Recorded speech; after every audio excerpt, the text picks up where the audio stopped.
Hello and welcome to the DFS_PhD show for the NBA on today, December 14th. Remember, you're good enough, you're strong enough, and gosh darn it, someone's got to win that money. And hey, good to see screenshots in the chat. Kind of wish they'd been my screenshots, but at the same time, I'm glad someone won that money, and I'm glad it was us, and that not everybody played the same bad plays that I did. We can look at them for 1 second since it's the basketball show. I did not wind up playing this amount of Hartenstein. There were other value that opened up, like Dyson Daniels and Herb Jones. Ouch. Now, can we learn a lesson from that? Yes. So Dyson Daniels and Herb Jones were the early value. I clung to them and I lost thousands and thousands of dollars for it. No, because obviously Ingram was fine, McCollum was fine. But I looked back to some of my earlier builds yesterday and saw I was on 67% Giannis Antetokounmpo, with which 60% Brandon Ingram. So yes, you couldn't have wound up playing the Jackson Hayes thing, but you could have punted over to the other Bane starter. Metu did wind up starting as well. I don't think that I would have stuck with the San Antonio plays, but my general point is, I wish I had stuck with those top plays. But, oh yeah, this is not the football show. This is the basketball show. I don't think I had anything. Oh yeah, I have a new evergreen video out. You guys should check it out if you're a relatively new viewer and you hear me talk about the satellite strategy and it doesn't make sense to you about what is positive. How could something be positive expected value? This is gambling.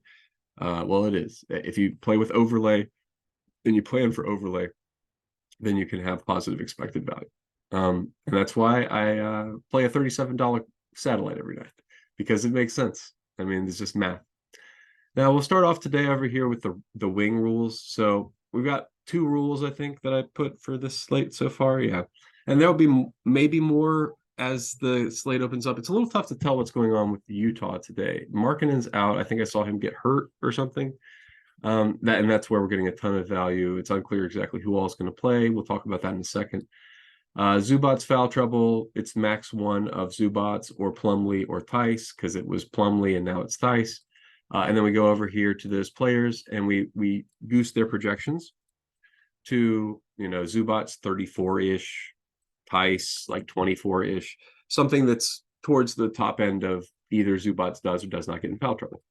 And then you do the same thing with closing. So and this is only in circumstances where there's an issue. So you go to pop, if you're like, okay, who closes for Sacramento? Okay, we go to popcorn machine and we pull up the game logs and we zoom in for the sake of the video. And we see, okay, who closed this game? It was a huge blowout, and so who cares?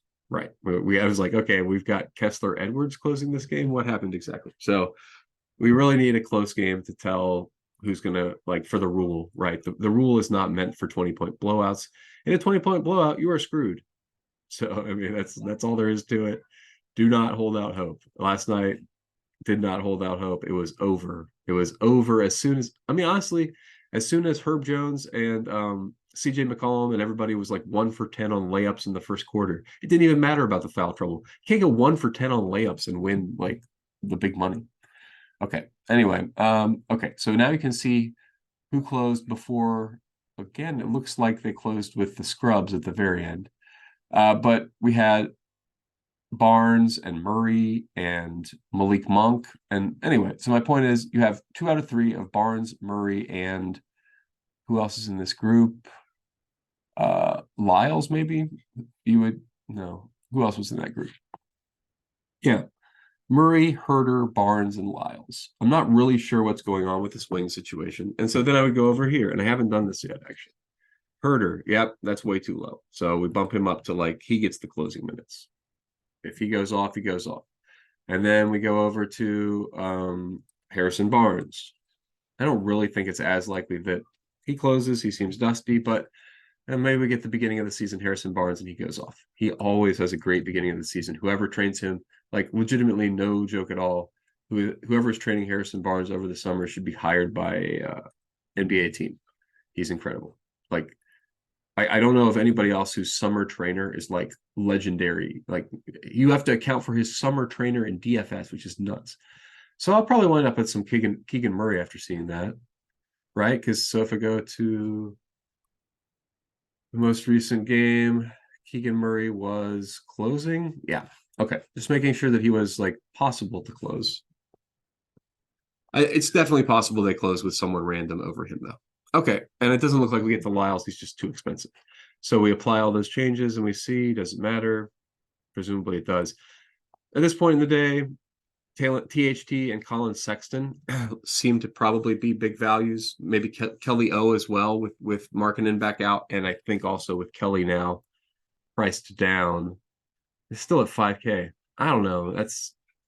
We'll see. Doncic at 55% seems great. If I can really get 55% Doncic, that would be awesome. I just don't really see the value, so I'll have to kind of look at what it's doing to get to those Doncic lineups. But Kamara, Theis, okay. So yeah, we're going to use up our Theis allocation. Fair enough. I don't see any other backups that I really am racing to play today. I mean, maybe like Jabari Walker's been priced up now for a while, plus who knows what's going on there with that rotation. I don't really want to play 65% Jared Allen against Boston at 35%. Boston's good defensively. They don't really have anybody that can match up with Jared Allen, but he's not exactly an assertive player. Okay, yeah, this is fine. Kelly O, THT, and Colin Sexton. At this point in the morning, the very early morning, the Utah news is the only news. If we get other news, I'd probably pivot off it. I am happy to be back to 20 lineups. It feels a lot freer here at this point in the day, and I know it will be a lot freer for late swap. Okay, so I think that's more or less all I got to say. Again, you go in here for the wing rule. It's a group rule. You have the choice of stack. I don't ever make stack rules because why am I using SaberSim?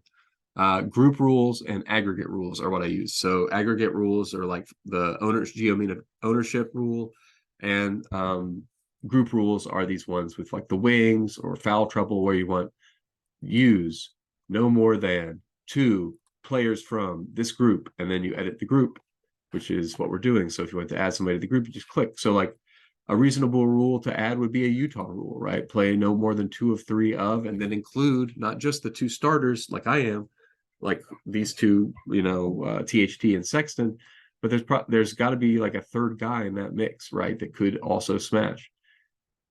Julian Strother at 41%. Oh my gosh.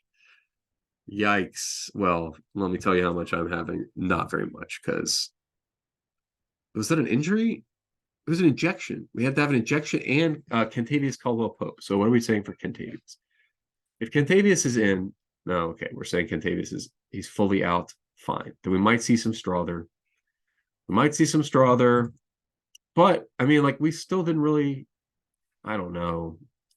What's his price? 4,600. This is not the same Strother price that we had on the last slate. I just can't I can't get excited about that. I mean, if he starts, maybe I pivot some, but as a starting place for the day, maximum chalk Strother still feels wrong compared to these other values. I mean, not compared to Luguentz Dort. I'm not. Oh, wow. The price on Dort is nuts. 4,300. Never mind. That's incredible. Okay. So I'll react to the slate more later, and you guys can hear that as the day goes on. But for now, remember, you're good enough, you're strong enough, and gosh darn it, someone's got to win that money. Might as well be us.